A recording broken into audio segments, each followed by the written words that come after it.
Bab berittiba' ketika bertawaf.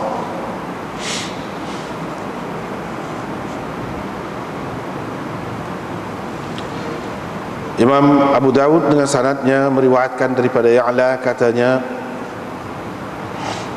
Nabi SAW bertawaf dengan menyilangkan kain selimutnya yang hijau dari bawah ketiak kanannya ke atas bahu kirinya. Itu maksud ittiba'.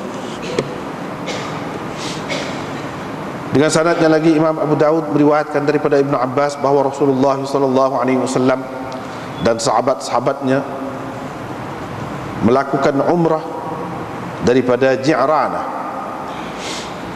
Mereka berlari-lari anak di Baitullah dan memakai selimut mereka dari bawah ketiak mereka yang sebelah kanan, dan mereka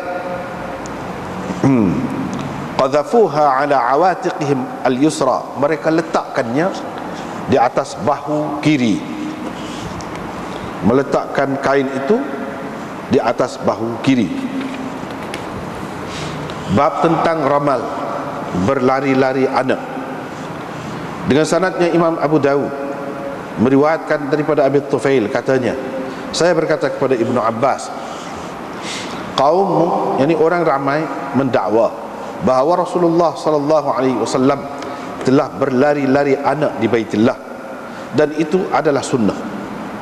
Kata Ibnu Abbas, mereka benar dan dusta. Saya berkata, apa maksudnya mereka benar dan mereka dusta? Jawab Ibnu Abbas, mereka benar bahawa Rasulullah SAW telah berlari-lari anak, tetapi mereka tersalah ataupun dusta, dengan makna tersalah boleh juga. Itu bukan sunnah. Sesungguhnya orang-orang Quraisy berkata semasa Hudaybiyah, di zaman berlakunya persetujuan di Hudaybiyah, biarkan Muhammad dengan sahabat-sahabatnya, biar mereka mati seperti unta yang terkena serangan ulat di hidungnya. Bila mereka berdamai, bersetuju dengan Nabi SAW untuk mereka datang pada tahun berikutnya, untuk Nabi SAW dan para sahabat datang pada tahun berikutnya, dan mereka boleh tinggal di Mekah selama 3 hari, maka Rasulullah SAW datang. Orang-orang musyrikun berada di sebelah Qu'ayqi'an. Rasulullah SAW bersabda kepada sahabat-sahabatnya, kamu berlari-lari anaklah di Baitullah itu sebanyak 3 keliling. Itu bukan sunnah. Jadi kata Ibnu Abbas, qultu, saya berkata, yang kata perawi daripada Ibnu Abbas ini, yaitu Abu Tufail, orang ramai mendakwa bahawa Rasulullah SAW telah bertawaf, maksudnya di sini bersa'i di antara Safa dan Marwah dengan menaiki untanya, dan itu adalah sunnah. Kata Ibnu Abbas, mereka benar dan mereka tersalah. Maksud dia, ada juga kebenaran kata-kata mereka itu, dan ada juga yang tersalah. Saya berkata, apa maksud mereka benar dan mereka dusta atau tersalah itu?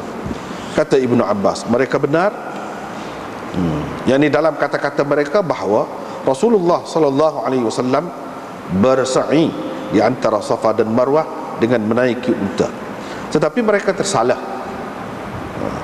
Kerana itu bukan sunnah. Yani mereka tersalah dalam mengatakan itu sunnah, sebab itu bukan sunnah.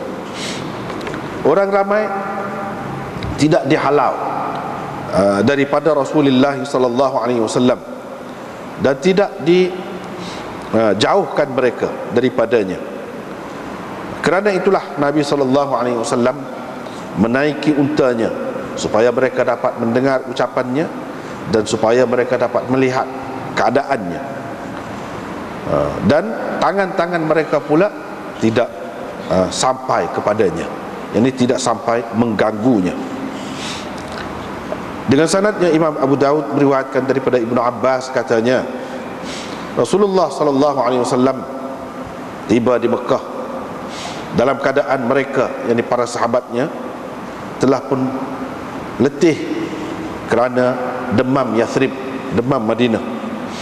Kata orang-orang musyrikun, sesungguhnya satu kumpulan orang akan datang kepada kamu yang mana mereka telah dilemahkan, diletihkan oleh demam, dan mereka telah mendapat keburukan Yathrib, ataupun mendapat keburukan dari kerana demam itu. Allah Subhanahu wa taala memberitahu apa yang mereka katakan itu kepada nabinya sallallahu alaihi wasallam. Maka baginda sallallahu alaihi wasallam menyuruh mereka supaya berlari-lari anak sebanyak 3 keliling, dan tetapi berjalan sahaja di antara 2 rukun, yakni rukun Yamani. Bila mereka nampak orang-orang kafir itu sedang melihat, yakni nampak mereka, ramalu, mereka berlari-lari anak. Qalu, orang-orang musyrikun berkata, mereka inilah yang kamu sebutkan bahawa demam Madinah telah melemahkan mereka. Mereka ini lebih gagah daripada kita, lebih kuat daripada kita. Satunya dalam bentuk khabar, mereka inilah. Satu lagi, mereka inikah? Boleh juga. Yang kamu sebutkan bahawa demam telah melemahkan mereka. Mereka ini lebih gagah, lebih kuat daripada kita, kata Ibnu Abbas.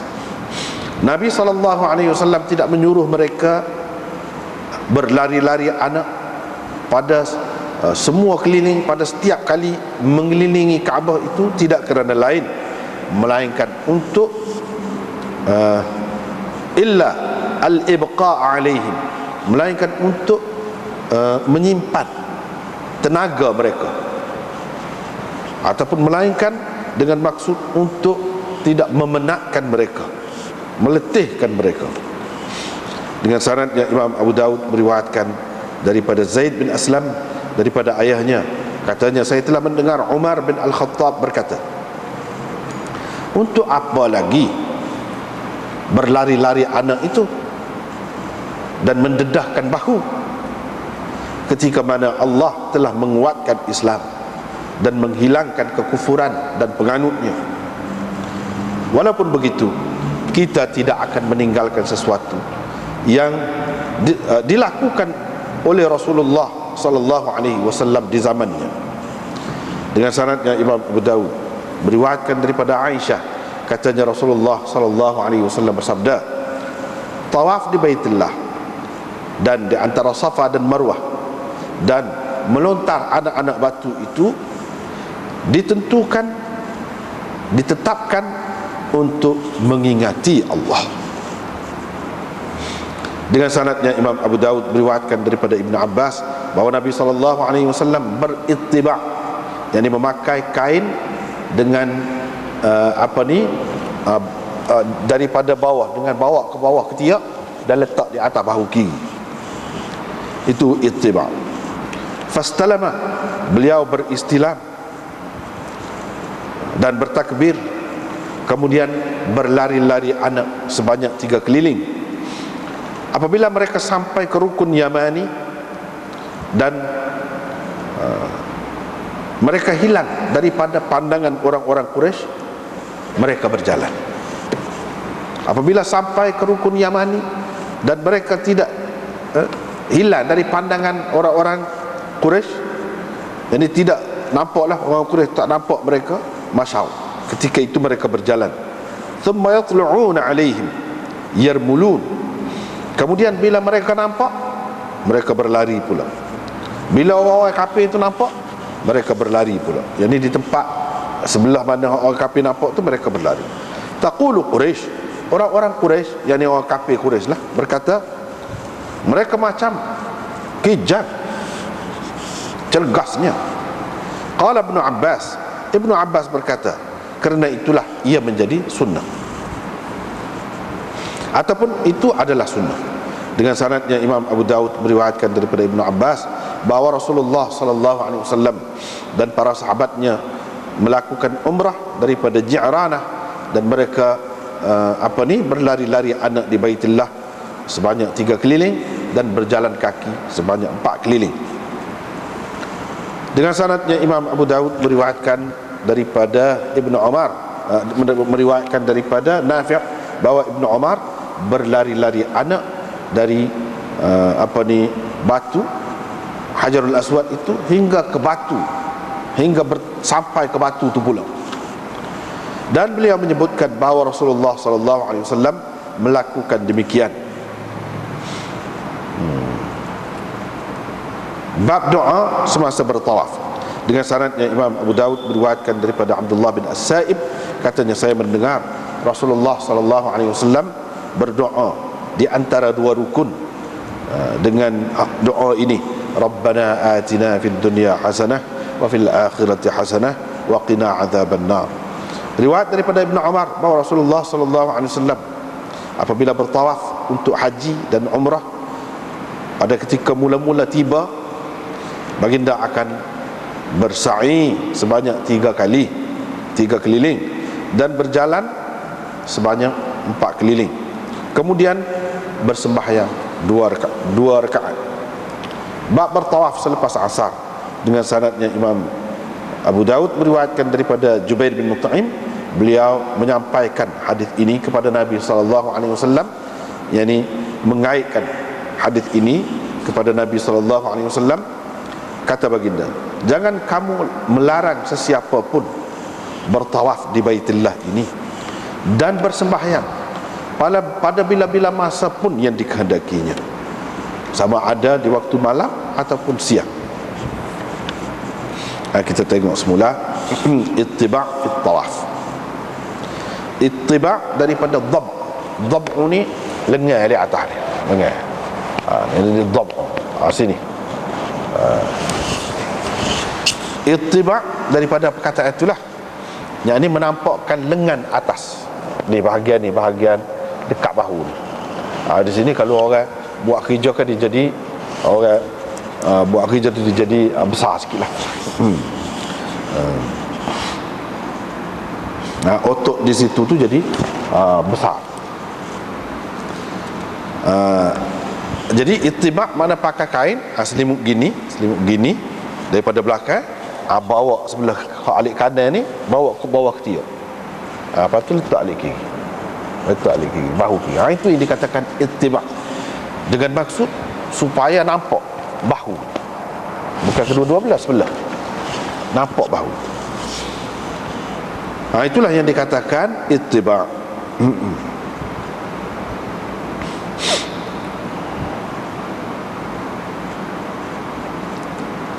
Pada ketika bertawaf, maksud bertawaf, tawaf di Baitullah. Sebab perkataan tawaf ni kita jumpa semua dalam hadis ni kan, dia bukan sahaja digunakan untuk tawaf keliling di Baitullah itu saja, tetapi untuk bersa'i di antara Safa dan Marwah pun selalu juga guna tawaf itu. Tetapi hak yang dimaksudkan sini ialah tawaf di Baitullah.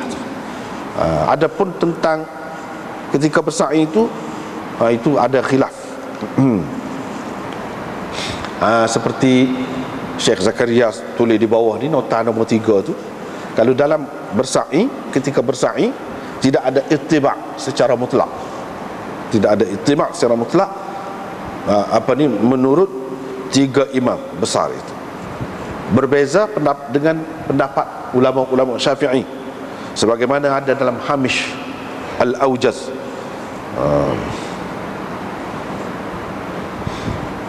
Jadi Imam Syafi'i mengatakan pada ketika bersa'i pun begitu juga ulama Syafi'i, begitu juga ittiba' juga boleh, ada juga. Tetapi imam hak 3 lagi tu kata tak ada. Ketika bersa'i, ketika bertawaf semua terima.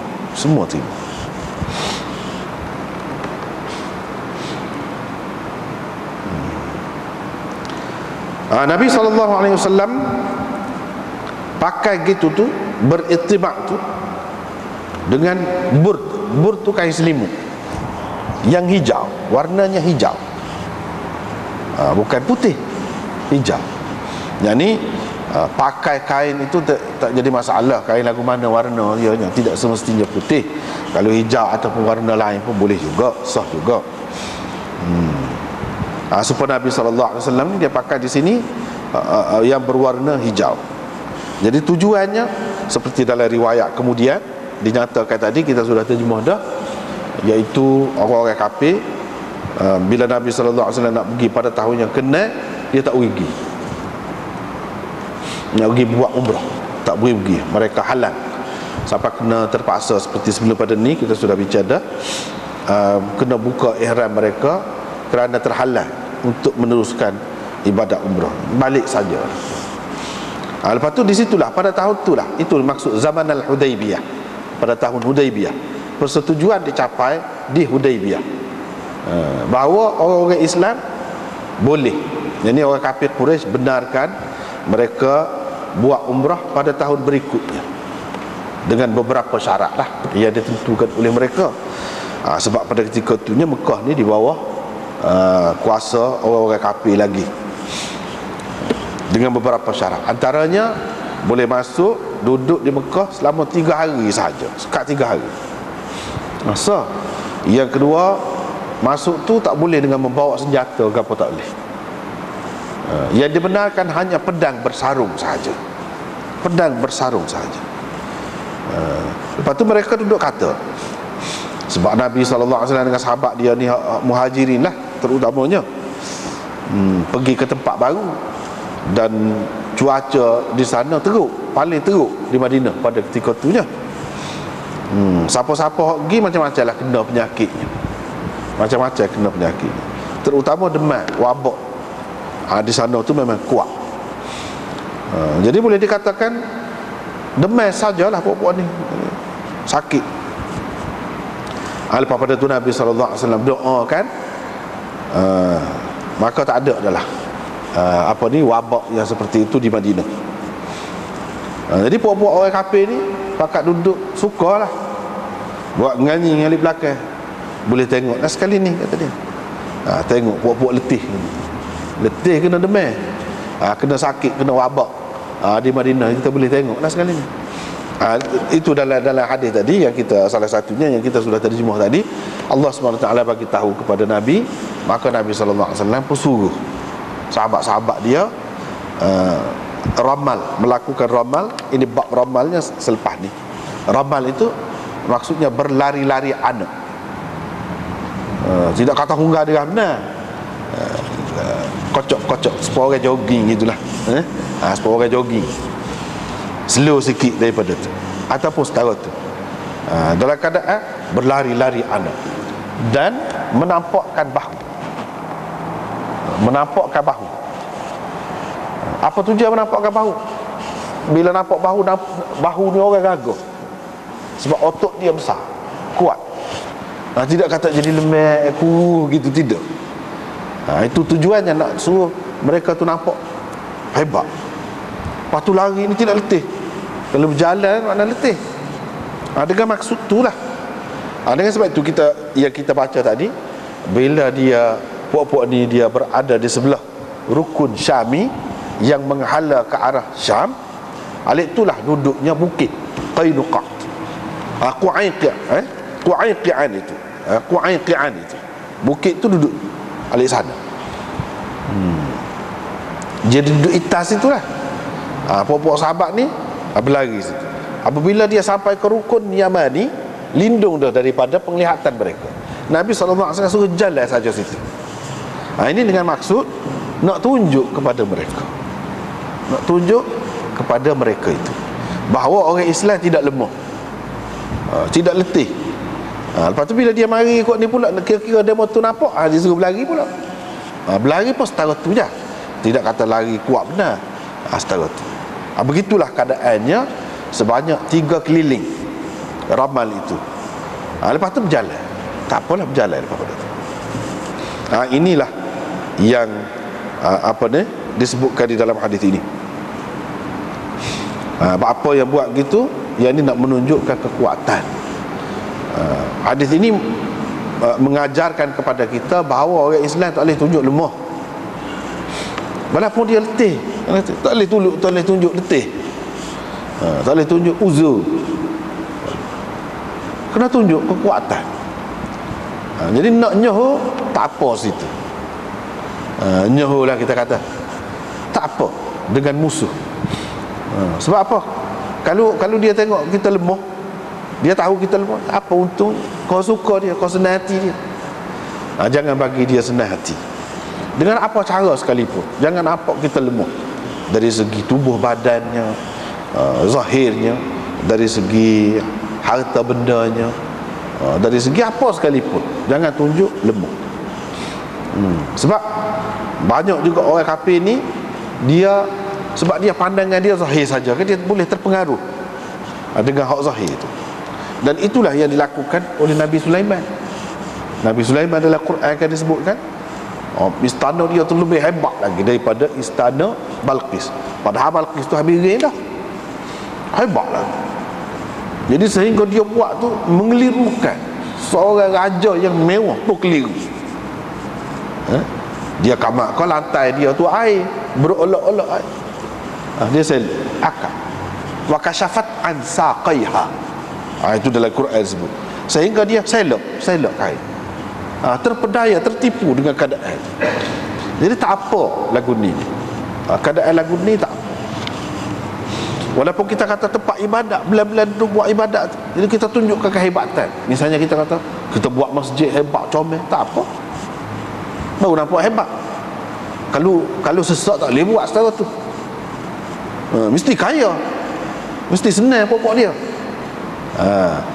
Jadi kalau rumah-rumah pun sudah hebat, takkanlah masjid tu duduk takut lama, kita kata nampak sesak, tak boleh lagu tu. Walaupun berkait dengan ibadat. Masalah ikhlas tu masalah hati kita. Hak zahir ni kita kena tunjuk kepada dunia, kepada orang kafir yang sangat mengambil kira tentang kebendaan dan dunia ni, bahawa kita tidak kalah daripada dia. Dari segi ni pun tidak ada ruginya menerima Islam, mengikut agama Islam. Bahkan dengan mengikut agama Islam dapat kebahagiaan, kelebihan dunia dan akhirat. Hak Tuhan nak tunjuk, menunjukkan kekuatan. Riwayat yang kedua daripada Ibnu Abbas, dia kata Rasulullah sallallahu alaihi wasallam dan sahabatnya melakukan umrah daripada Ji'ranah. Mereka melakukan ramal, yakni berlari-lari anak dengan memakai kain seperti tadilah, letak atas bahu kiri. Itulah yang disebutkan di dalam riwayat yang kedua daripada bab ittiba' pada ketika tawaf. Kedua-duanya ini dilakukan pada ketika tawaf. Pakai lagu ni dan buat lagu ni pada ketika tawaf.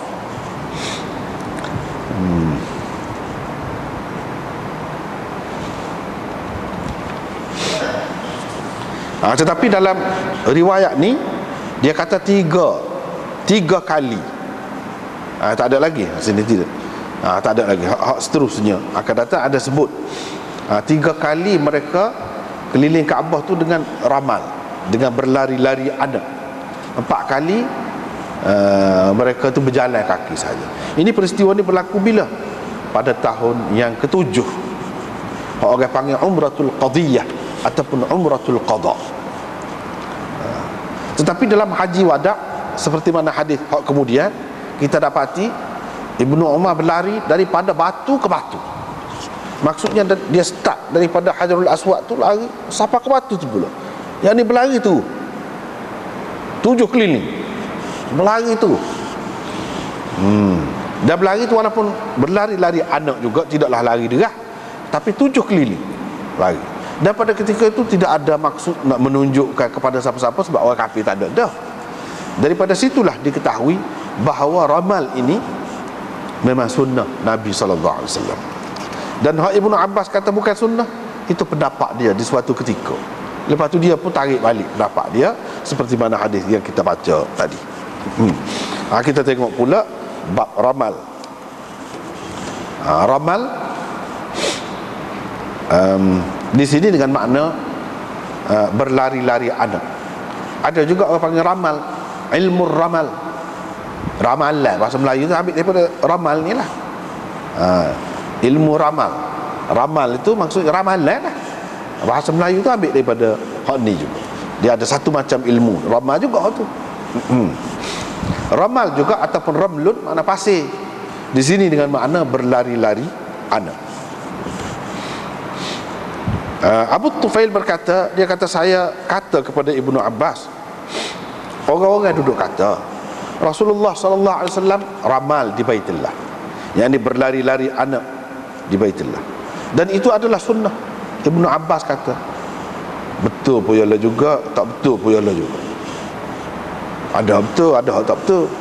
Saya kata gapanya hak betul, gapo hak tak betulnya. Jadi kadzabu ni kalau makna asalnya makna dusta, tetapi makna biasa juga di dalam kitab-kitab hadis ni selalulah juga digunakan kadzaba dengan makna tak betul, tak benar, tak kena gitu. Jadi apa yang kata mereka ni dusta? Sesoalnya kalau kata dusta macam mereka itu sengaja berdusta, mengada-ngadakan cerita. Takkanlah sama tu orang yang kata sunnah tu mereka mengada-ngadakan cerita, mereka berdusta. Jadi dengan sebab itu kita tak pakai makna asal tu. Walaupun makna asal makna berdusta, tapi di sini dengan makna mereka tak kena, salah, tak betul tu lagu tu. Pada pandangan dia pada masa ni dia kata tak betul orang. Padahal kemudian hak ni betul. Dia pandangan dia kata tak betul. Buktinya akan datang, kita akan jumpa. Tadi pun sudah baca dah, Ibnu Abbas kata sunnah. Menunjukkan seseorang yang alim itu di zaman sahabat lagi. Kemudian pun lagu tu juga dia ada tukar pendapat-pendapat ni, berubah pendapat ni ada. Apabila dia tahu ada bukti nyata, dia boleh ubah pendapat dia. Termasuklah Ibnu Abbas, seorang yang sangat alim. Jadi kita tak boleh kata kalau orang tu mengubah pendapat dia, tak serupa pendapat dia hak dulu dengan kemudian, kita kata dia tak pandai. Sebab pandai lah lagu tu. Sebab pandai. Macam Ibnu Abbas ni alim besar lah. Kalau Imam Syafi'i ingat rujukan utama lah di kalangan sahabat ni. Tapi dia pun ada berapa banyak dalam hadis-hadis disebutkan pendapat yang dia kemudiannya tarik balik, dia tinggal, dia tak pakai, tapi dia tetap dihormati. Lepas tu dia kata betul, hak betulnya mana? Rasulullah sallallahu alaihi wasallam ramal. Itu betul. Mereka tak betul, hak tak betul, hak tak kenanya kepada dia. Mereka kata itu sunnah, padahal itu bukan sunnah. Sebab apa? Rasulullah sallallahu alaihi wasallam berlari dengan sahabat-sahabat dia tu ada maksud luar, bukan hak berkait dengan ibadat tu sendiri tu. Molek berlari itu tidak. Sebab orang kafir duduk tengok pada masa tu, bukan termasuk sebahagian daripada ibadat tawaf tu, yang menyempurnakan tawaf tu tidak, tapi kerana nak menunjukkan orang kafir.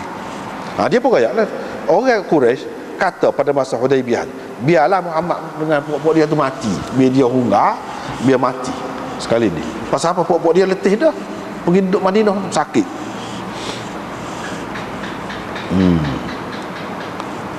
Naraf itu apa dia? Unta mati disebabkan serangan penyakit, jadi berulak hidungnya, mati dalam masa yang sekejap lah. Itu satu penyakit yang menyerang unta-unta di kalangan mereka lah. Jadi dia kata biar Muhammad ni mati dengan popok dia.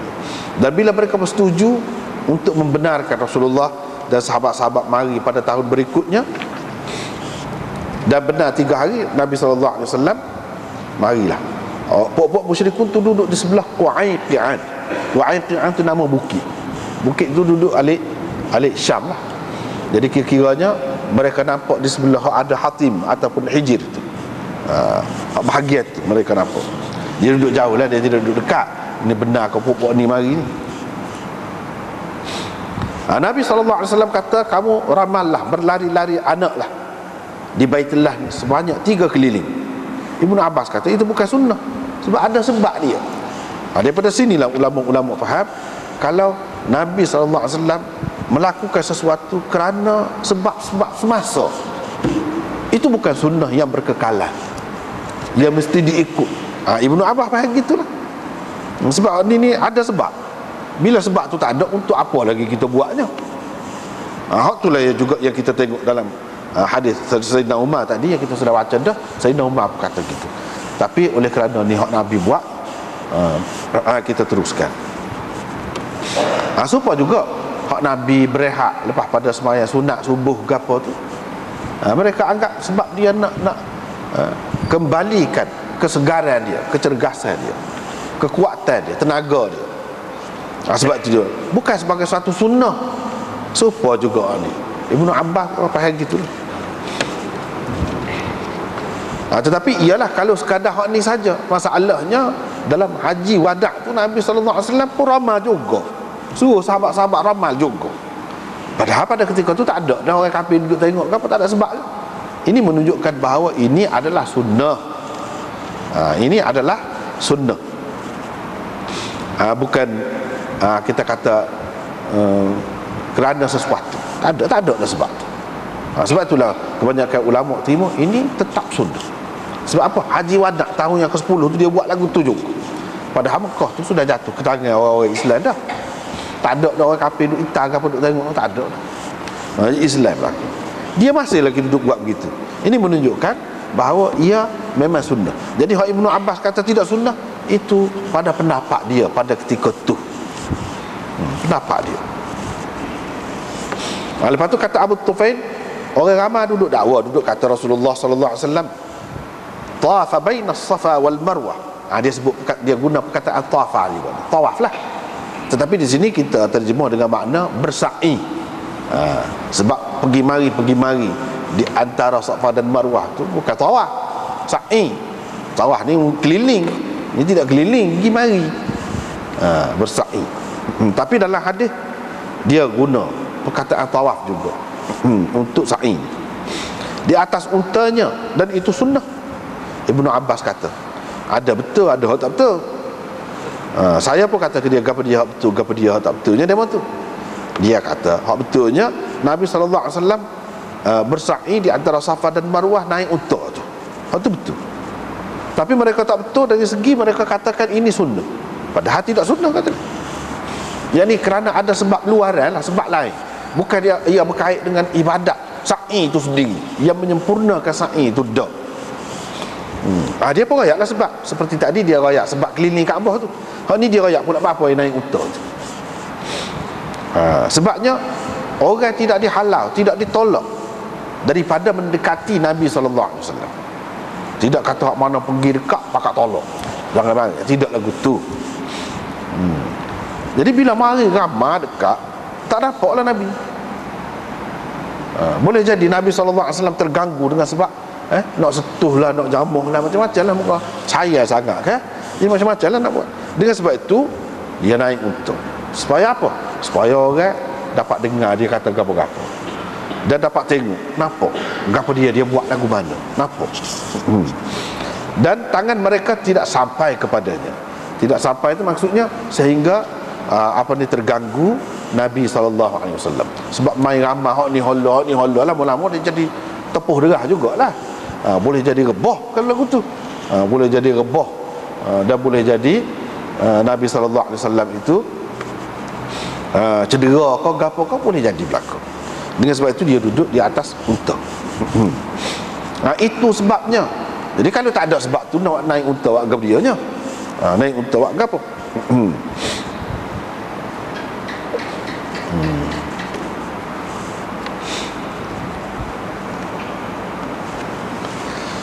Hak ni betul sebab Ibnu Abbas kata memanglah kalau tanpa ada apa-apa keuzuran memang tidak dibenarkan, bukan sunnah naik unta tu. Tapi kalau ada sebab tak apalah, ada keuzuran. Kalau tidak ada keuzuran, naik unta semata-mata tu, itu bukan sunnah. Nabi SAW kalau kita kata tak ada sebab supaya orang lain, dia tetap boleh pahala juga. Walau bagaimanapun nak kata sunnah tasyri'iyah, sunnah tasyri'iyah tu bukan. Sebab di sini ada sebab semasa, ada sebab semasa, iaitu dia nak tunjuk kepada orang. Ada pun orang lain tak ada kelebihan dia daripada orang lain serupa je. Jadi nak agar dia naik untung. Itulah yang disebutkan di sini dalam riwayat ni. Seterusnya riwayat daripada Ibnu Abbas lagi, dia kata Rasulullah sallallahu alaihi wasallam sampai di Mekah dalam keadaan mereka yang sahabat-sahabat tu letih kerana demam Yathrib, demam Madinah. Madinah tu sebelum Nabi sallallahu alaihi wasallam pergi namanya Yathrib. Ya ahla Yathriba la muqamalakum farji'u. Misalnya dalam Quran pun ada sebut juga Yathrib. Ini nama lama kepada Madinah. Lepas tu Nabi sallallahu alaihi wasallam tukar. Orang-orang musyrikun berkata, ni puak-puak yang diletihkan, dilemahkan oleh demam sudah mari, kata dia. Dia akan mari kepada kamu. Mereka telah mendapat kesan buruk daripadanya. Keburukan, yang ni kesan buruk lah daripada demam tu, ataupun daripada cuaca di Madinah. Allah SWT pun bagi tahu kepada Nabi-Nya hak mereka kata. Nabi SAW pun suruhlah keliling 3 kali, dan berjalan kaki saja antara 2 rukun tu, sebab memang demo tu pun tidaklah segar mana juga semuanya. Jadi kalau suruh lari setiap keliling tu penat juga. Jadi dia suruh berjalan saja. Bila nampak orang kafir tu nampak, berlari pula. Gitulah. Lepas tu bila orang kafir tengok nampak gagah ni, kemah ni, dia kata, hak ni ke hak kamu duduk kata demam telah melemahkan mereka ni? Tak ada lah, ni nampak gagah pada kita ni. Kalau lagu ni gagah pada kita, dia kata gitu. Bila dia tengok orang-orang Islam itu buat seperti Nabi SAW suruh. Ibnu Abbas berkata, ya Nabi tidak suruh keliling semua sekali tu, takut habis tenaga untuk supaya mereka dapat menyimpan lagi tenaga tu, supaya tidak penat sangat. Kalau dia suruh buat, memang mereka itu pun sebenarnya tidaklah segar sangat, tetapi dia suruh begitu, semuanya lah tidak segar sangat. Jadi bila suruh 3 keliling saja, 3 keliling itu padan dah. Pokok dia tengok, pokok dia kata gagah pada kita tu.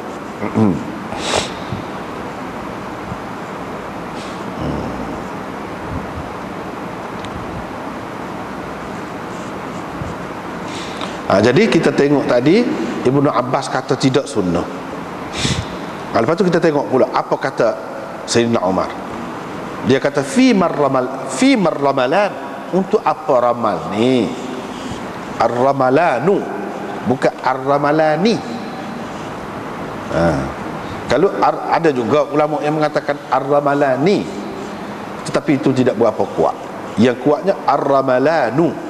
Ini sebagai salah satu masdar kepada ramala yarmulu. Ramala yarmulu, ramalan itu salah satu masdarnya. Jadi untuk apa berlari-lari anak di sekeliling Kaabah tu maksudnya, dan mendedahkan bahu tu nak buka wakaf dia ya. Dah lah ni Allah SWT telah menguatkan Islam, dah hak kafir tak ada dah. Kalau nak kira tak ada dah, tak ada faedah lah nak buat lagu tu. Tetapi kata dia, kita tidak akan meninggalkan sesuatu yang pernah Rasulullah SAW buat di zaman dia. Nabi buat, walaupun kita tahu dia buat dulu ada sebabnya, tapi sebagai kenangan, sebagai syukur. Sebenarnya kemudian siapa ke zaman kita lah ni kata, berapa yang berlari lagi? Apa silahnya? Nabi Ibrahim berlari ke?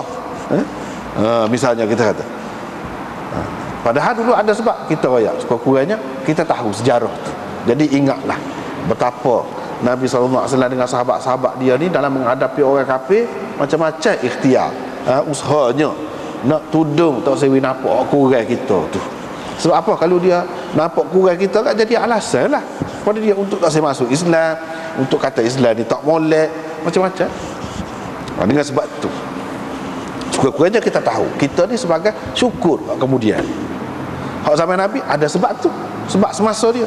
Kita sekarang ni sebab apa yang buat tu? Sebagai syukur. Dan Nabi SAW buat pada haji wada' tu sebagai apa? Sebagai syukur.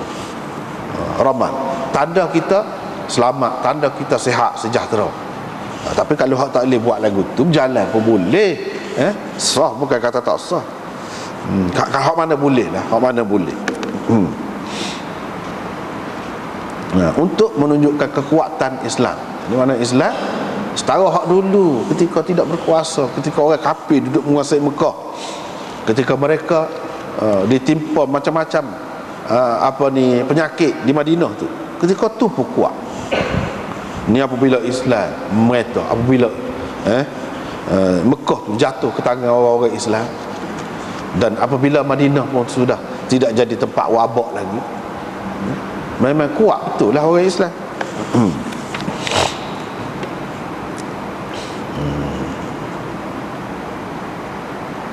Jadi bagi orang yang mengatakan ar-ramalani, jadi dua ramal, dua tempat berlari-lari anak, satu mengelilingi Kaabah, satu lagi berlari di antara Safa dan Marwah tu. Situ dia kata ramalani kalau lagu tu, dua ramal.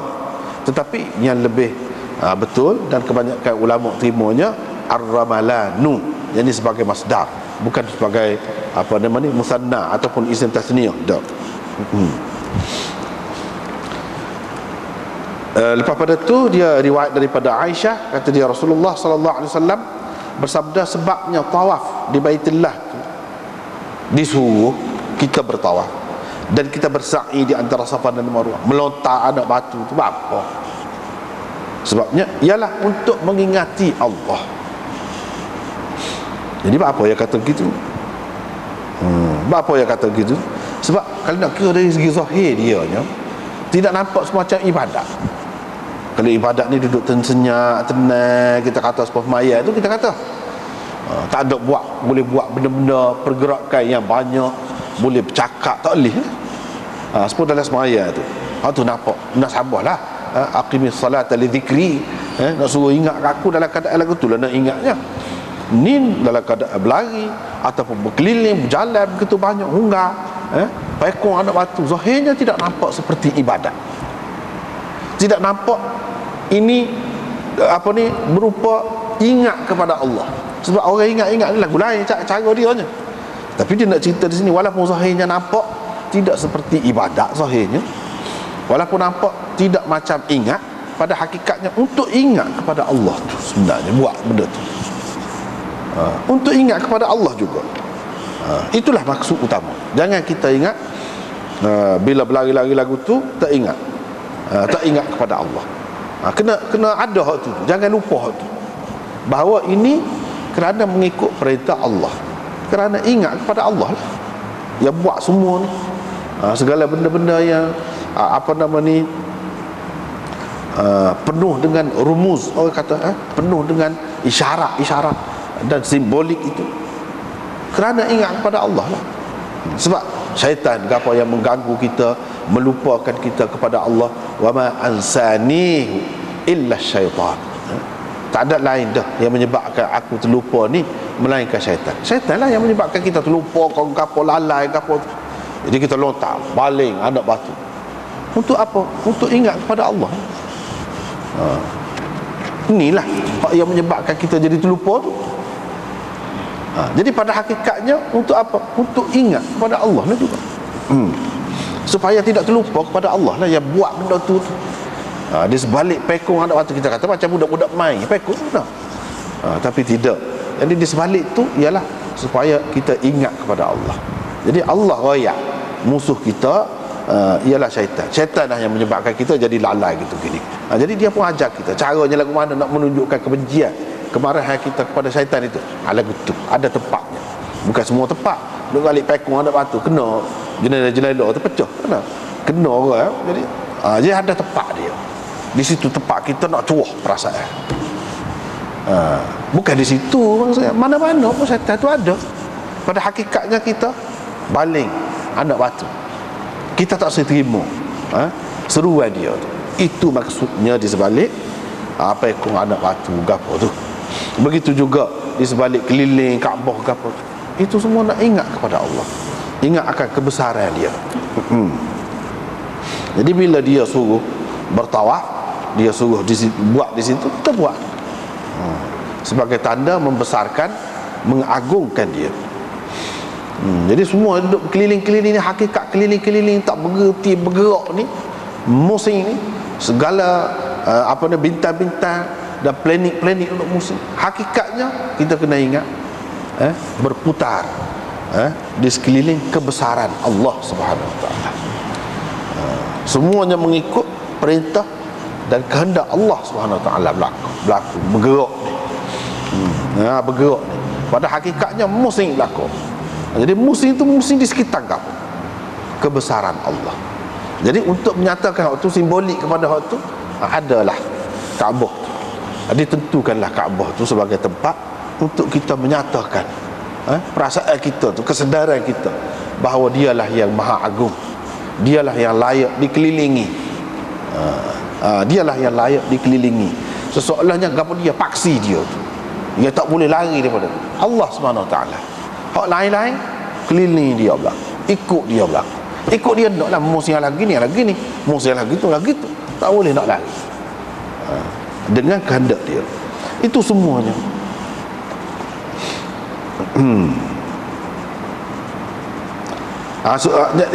Ada makna-makna di sebalik tu. Pada hakikatnya makna di sebalik tu ialah ingat kepada Allah juga, tak lari. Walaupun nampak zahir itu berbeza daripada sembahyang lah. Riwayat daripada Ibnu Abbas bahawa Nabi SAW berittiba' dan beristilam.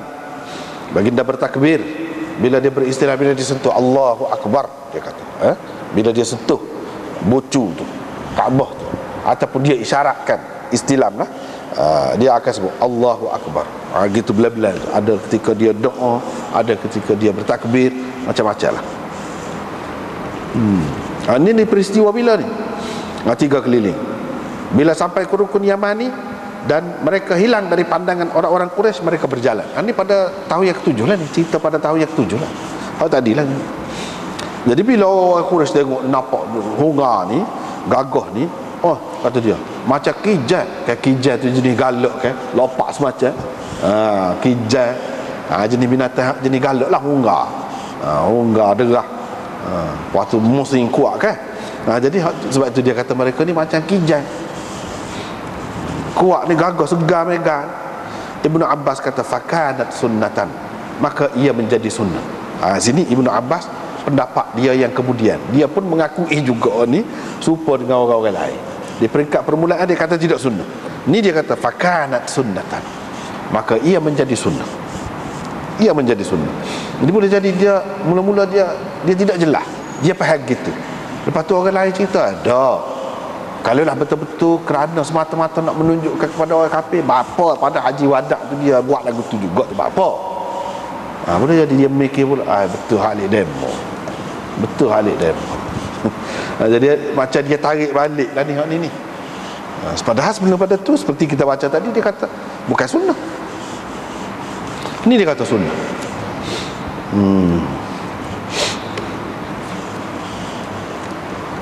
Kemudian maka ia menjadi sunnah. Dalam kitab kita ni pun pada 153 ni dia kata waqad marra qawluhu, sebelum pada ni sudah berlalu kata-katanya bahawa itu bukan sunnah. Ka'anna hadha ruju'an ila qawlil jama'ah, seolah-olahnya kata-kata dia ni merupakan, dia rujuklah, dia patah baliklah kepada pendapat orang ramai bahawa ini adalah sunnah. Selepas dia sebelum pada tu menafikan ini bukan sunnah, ni kata ni mana dia terima orang lain lah, dia terima orang lain. Riwayat daripada Abi Tufail lagi daripada Ibnu Abbas supaya tadi juga, cuma dia rayak daripada mana bermula tu je, dia daripada Ji'rana. Seterusnya riwayat daripada Nafi' bahawa Ibnu Umar ramal, jadi berlari-lari anak daripada Hajarul Aswad kepada Hajarul Aswad pula. Jadi sekeliling lah, bukan alik-alik rukun Syami itu saja. Supaya berlaku pada tahun yang ke-7 tu tak. Tetapi sekeliling semua dia berlari-lari anak, dan dia menyebutkan bahawa Rasulullah SAW melakukan begitu, yakni dalam haji wada'. Dalam haji wada'.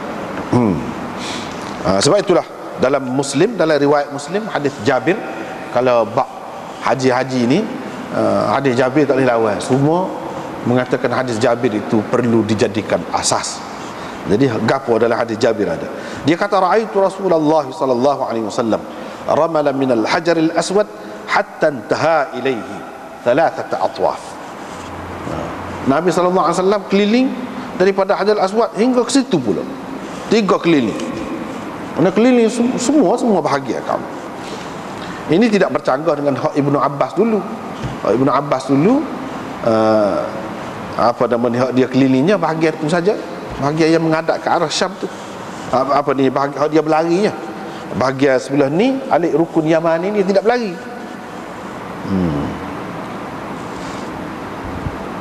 Dia berjalan. Tapi di sini dalam riwayat Muslim tu, alik rukun Yamani itu pun lari juga. So keliling. Inilah yang dilakukan oleh Nabi SAW pada Haji Wada', iaitu pada tahun yang ke-10. Pada tahun yang ke-10.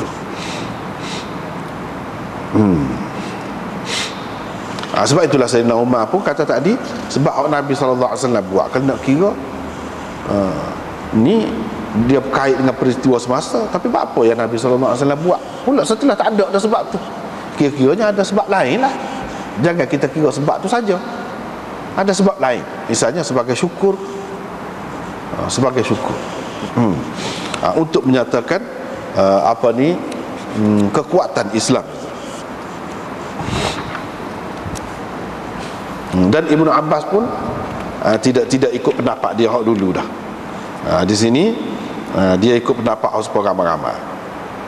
Dalam riwayat hak sebelum akhir saat ni, daripada Ji'ranah mereka mulakan tu, dan mereka ramal yang berlari-lari anak di Baitullah sebanyak 3 keliling. Wa masyau arba'an.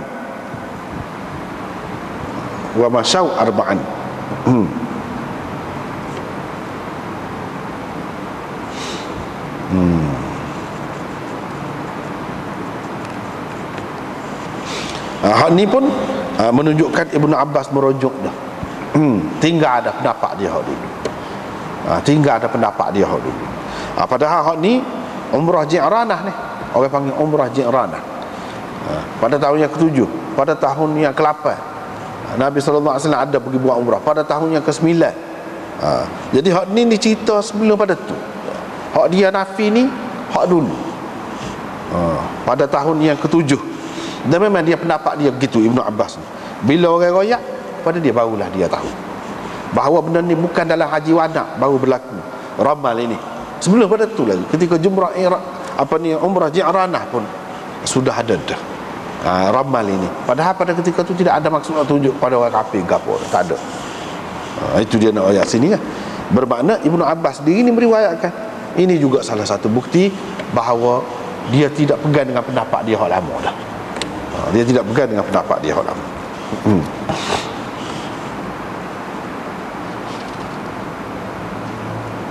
Babud doa fit tawaf, berdoa pada ketika tawaf. Ini berdoa pada ketika tawaf.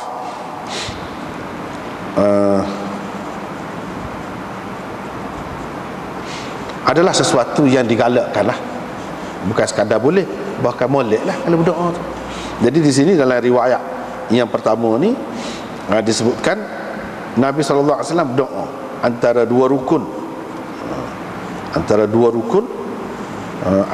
rukun yang dimaksudkan dengan dua rukun itu biasanya disebutkan rukun Yamani dan rukun Hajarul Aswad itu. Itu maksud dua rukun itu. Sebab itu adalah rukun yang diasaskan oleh Nabi Ibrahim lagi dan tidak berubah. Rabbana atina fid dunya hasanah wa fil akhirati hasanah wa qina azabannar. Nak doa hak lain pun boleh juga, tapi hak ni sebagai ibu doa lah. Jadi banyak kali Nabi SAW kalau hak rekah kak tunjuk hak ni lah doa ni. Sebab hak ni sudah merangkumi dah. Ini menunjukkan bahawa pada ketika bertawaf tu memang digalakkan kita berdoa. Tapi kalau orang tidak berdoa gapo tak ada, kurang tidak kata kena bayar dam gapo tak ada. Sebab apa? Tidak kena bayar dam kerana meninggalkan sesuatu yang sunat. Ini termasuk dalam hak sunat lah, hak molek lah. Tapi ada juga ulama seperti Hasan Basri, Sufyan Ats-Tsauri dan Ibnul Majishun mengatakan kalau dia tak doa pada ketika tawaf tu kena bayar dam juga. Ini pendapat dia ni lah. Tapi pendapat jumhur ulama tidak. Ke mana-mana pun semua kata molek, doa tu molek lah, doa. Tapi kalau tidak berdoa tu apa hukum dia, kena lagu mana? Jadi ada 2-3 orang ni kata kena bayar dah. Kebanyakannya kata tak apa. Tak doa tak apa. Tak kata kau satu tak apa. Keliling. Sebab tu orang panggil betul dah bahasa Melayu tu kata kerja haji. Bukan baca haji, no. Kerja haji, mengerjakan haji. Sebab kalau hak mana-mana hak buat tu kan buat haji tak ada perlu baca ke apa tu. Kan dia tak baca senyap. Sah. Ketika bersa'i, kalau kita buat. Ketika bertawaf ke apa pun tak ada. Tapi ada tempat-tempat yang memang molek baca lah. Dari segi wajib tu, hak tu tidak. Dari segi wajib tu tidak.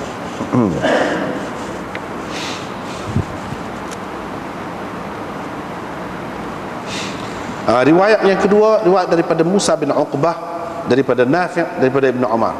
Rasulullah SAW bila dia bertawaf, dalam mengerjakan haji dan umrah, mula-mula dia sapa tu dia akan bersa'i. Yas'a di sini bersa'i itu asal makna dianya bahasa Arab ni sa'i itu sa'a yas'a, sa'yan itu makna berlari.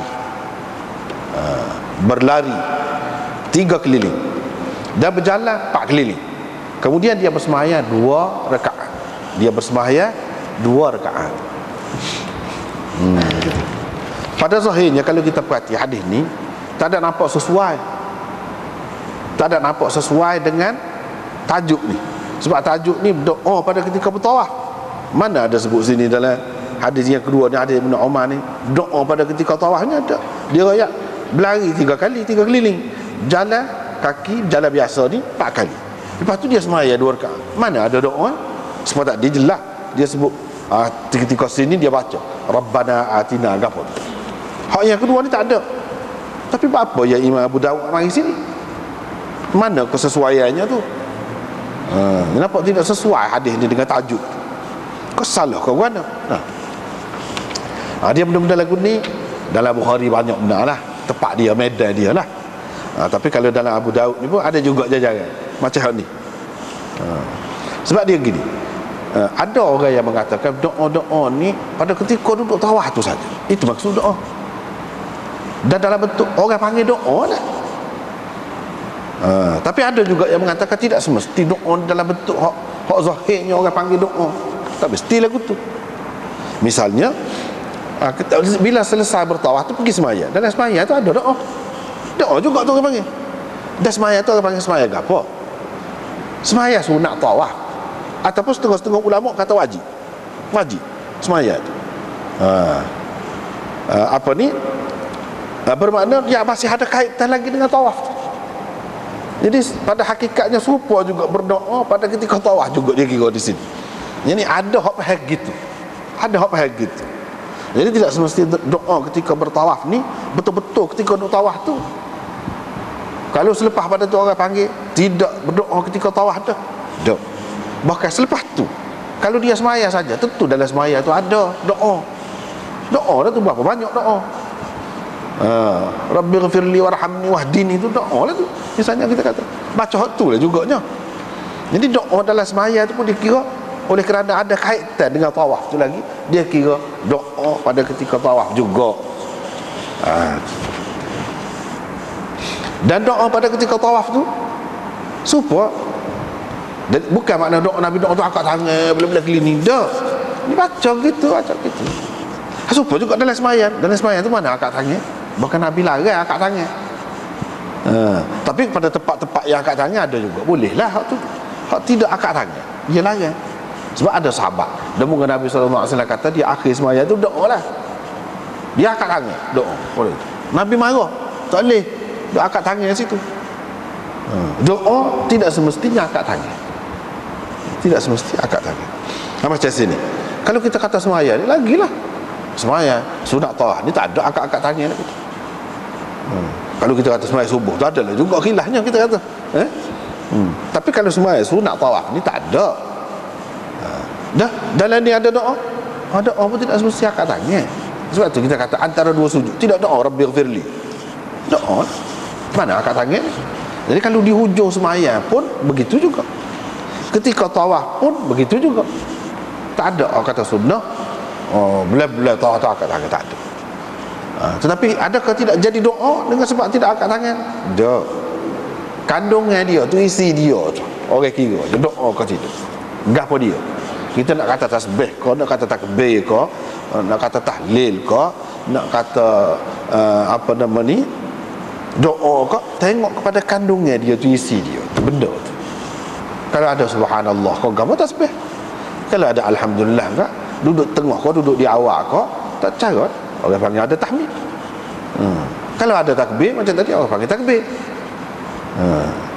Dan kalau ada la ilaha illallah, orang panggil tahlil lah tu. Orang panggil tahlil. Begitu juga dengan doa. Ada doa lah kira. Itu dari segi kesesuaiannya. Kalau tidak kita kata kau sama dia salah. Imam Abu Daud sendiri kau salah, kau orang lain penyalin dia yang salah je. Dia kalau tidak letak sini duduk mana? Kalau tidak letak sini, kalau salah, kau sepatutnya duduk mana? Tak boleh nak ayat.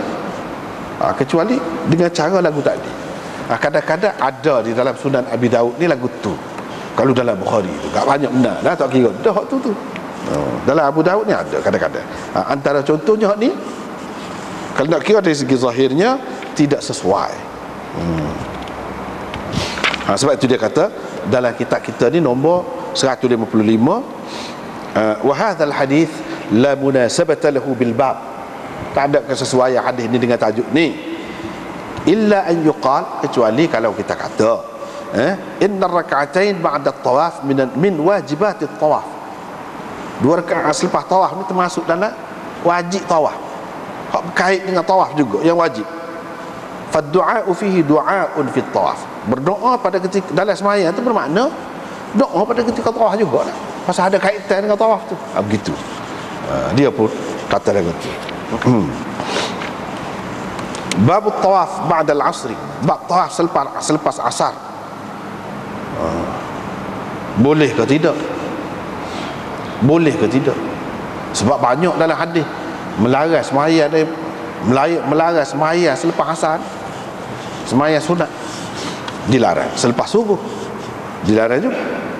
Jadi dalam hadis yang lain ada sebut tawaf tu serupa sembahyang juga. Tawaf tu serupa sembahyang juga. Dengan sebab itu dia kena ada yang sembahyang. Itu perkara yang semua terima tu. Inna tawaf bil bait bimanzilatis salah. Apabila Ibnu Abbas kata tu, sembahyang apa ni, tawaf di Baitullah tu serupa sembahyang. Cuma adalah beberapa perkara yang tidak serupa betul dengan sembahyang. Dari segi kena ada sembahyang tu, iyalah. Dari segi boleh kecek tak serupa dengan sembahyang. Jadi oleh kerana dia ni tidak serupa betul-betul, jadi situlah keliru dia. Tidak kalau sembahyang jelas dah Nabi tak bui sembahyang. Itu pun masih ada khilaf lagi lah, sembahyang lagu mana, ada persoalan lagi. Tak apalah, tapi apa namanya, sepintas lalu tu semua sudah terima. Tapi berkenaan dengan tawaf ni lagu mana tawaf? Kalau nak kata sepuas sembahyang tu bukan boleh kecek kan. Jadi banyak juga tidak sepuas sembahyang tu boleh hunggah anak mana boleh sembahyang hunggah lagu tu. Jadi boleh ke tidak tawaf ni selepas sembahyang asar? Selepas asar. Selepas asar tu maksudnya selepas seseorang tu, orang yang berkenaan itulah sembahyang asar. Kalau dia tak sembahyang lagi tak apa. Kalau dia tak sembahyang lagi tak timbul lah. Sebab kita kata nak sembahyang sunat sebelum asar banyak mana, pun lagi kita tak sembahyang asar tak apa. Jadi nisbah kepada masing-masing orang. Orang tu sudah sembahyang, kita tak sembahyang lagi tak apa. Masing-masing. Tapi kalau kita sudah sembahyang asar, bagi kita hak selepas tu lepas sembahyang asar lah kau panggil. Sama ada di awal waktu, kau tengah waktu, kau akhir waktu, kau tak kira. Jadi kepada masing-masing boleh ke tidak? Jadi kalau kita tengok hadis Jubair bin Mut'im ini, hadis ini marfu', dia kata Nabi SAW bersabda, jangan kamu larang siapa-siapa bertawaf di Baitullah dan bersembahyang pada bila-bila masa dia nak, sama ada di waktu malam kah atau waktu siang, jangan dilarang. Menunjukkan hadis ini mengecualikan hadis hak larang. Jadi orang panggil hak tu hadis umum, am. Hak ni mengkhususkan, ditaksiskan oleh hadis ini. Ni hadis umum tu hak kata tak boleh sembahyang ke apa tu, orang panggil am makhsus. Hadis umum yang dikhususkan dengan hak ni. Hak ni dikecuali, hak ni tak apa. Kalau dekat Kaabah tu, di Baitullah tu tak apa. Di Masjidil Haram tu tak apa. Nak sembahyang masa mana, waktu lain hak tak boleh pun boleh situ, mengikut pendapat sesetengah golongan dah. Tapi bagi orang yang tak terima tu, dia bahas panjang lah pula. Pulanya. Sebab itulah dia kata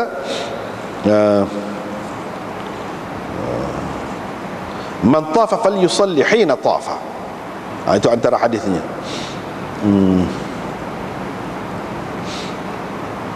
Jadi ulama pegang dengan hadis ni, menunjukkan tawaf dan bersembahyang di waktu-waktu yang makruh pada ketika lain, di tempat lain, dibolehkan. Inilah pendapat Syafi'i dan lain-lain. Tetapi dia kata, disebut sini jumhur ulama mengatakan makruh juga. Dia tetap pegang dengan hak tu, ada hak tu kuat lagi. Dia kata makruh.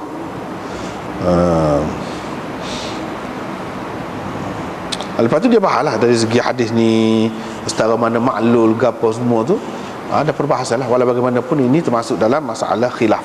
Jadi orang yang kata boleh tu, dia pegang dengan hak ni. Jadi orang yang kata tak boleh, bukan tak boleh, makruh.